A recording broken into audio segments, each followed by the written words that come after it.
ওরাও মানুষ, কিন্তু ওরা আর পাঁচজনের থেকে একটু আলাদা। গুণ বলুন বা দোষ বলুন, ওদের দেখলে মনে হতেই পারে এটা কি স্বপ্ন দেখছি।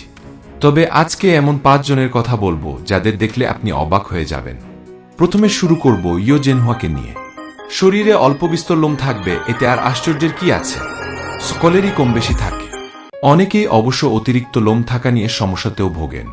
কিন্তু জানেন কি, এই পৃথিবীতেই রয়েছেন এমন একজন মানুষ যার শরীরের 96% কালো ঘন লোমে ঢাকা। পৃথিবীর সবচেয়ে বেশি লোমযুক্ত মানুষের নাম ইয়ো জেনহুয়া। দ্বিতীয় হল টম স্টেইনফোর্ড। গোটা বিশ্বে ইনি একমাত্র ব্যক্তি যার কোনো পায়ের পাতা নেই। হ্যাঁ, ঠিকই শুনেছেন, টম স্টেইনফোর্ড নামের এই মানুষটির দুপায়ে কোনো পাতা নেই। টম হল ব্রিটেনের বাসিন্দা। তৃতীয় ব্যক্তি হল আমো হাজ্জি, ইরানের একটি প্রদেশের বাসিন্দা। উনার বয়স 80 বছর।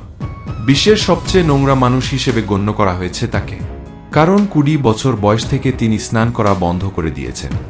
অর্থাৎ গত 60 বছরে একবারও স্নান করেনি তিনি। আসলে বিভিন্ন মানসিক আঘাতের কারণে হাজ্জি বেছে নিয়েছিলেন এমন অদ্ভুত জীবন। ধীরে ধীরে মানসিক সমস্যায় জর্জরিত হয়ে পড়েন তিনি। তার মনে হতে থাকে জল এবং পরিষ্কার পরিচ্ছন্নতা তাকে অসুস্থ করে তুলবে। তাই তিনি এই নোংরা জীবনযাপনকেই মনে করছেন নিরাপদ। এমনকি তিনি খাবার হিসেবে খান মৃত প্রাণীর পচা মাংস আর নোংরা জল। মাঝে মধ্যে মানুষজনের ফেলে দেওয়া সিগারেট টানেন, অথবা বিভিন্ন প্রাণীর আবর্জনা পাইপে ভরে আগুন জেলে বিকল্প পদ্ধতিতে ধূমপান করেন তিনি। চুল যাতে বড় না হয় তাই আগুন দিয়ে পুড়িয়ে দিয়েছেন গোটা মাথার চুল। চতুর্থ হল সবথেকে কালো শিশু। 2015 সালে হঠাৎ করেই সোশ্যাল মিডিয়ায় ভাইরাল হলো একটি শিশুর ছবি, কিন্তু তার গায়ের রং দেখে চমকে গেল গোটা দুনিয়া। দক্ষিণ আফ্রিকায় জন্ম নেওয়া শিশুটিকে দেখে অবাক সকলেই। কুচকুচে কালো গায়ের রং, এমনকি চোখের রঙও এতটাই কালো যে সাদা অংশটুকু দেখাই যাচ্ছে না প্রায়।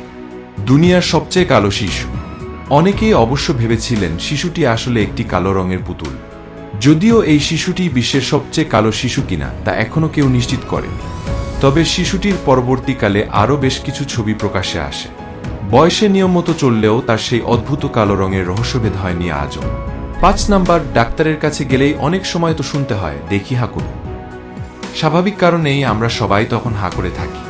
কিন্তু ফ্রান্সিসকো ডোমিঙ্গো জোয়াকিমকে যদি এরকম বলা হয় তাহলে কিন্তু সর্বনাশ। কারণ তিনি যত বড় হা করতে পারেন তা এই পৃথিবীতে আর কেউ পারেন না।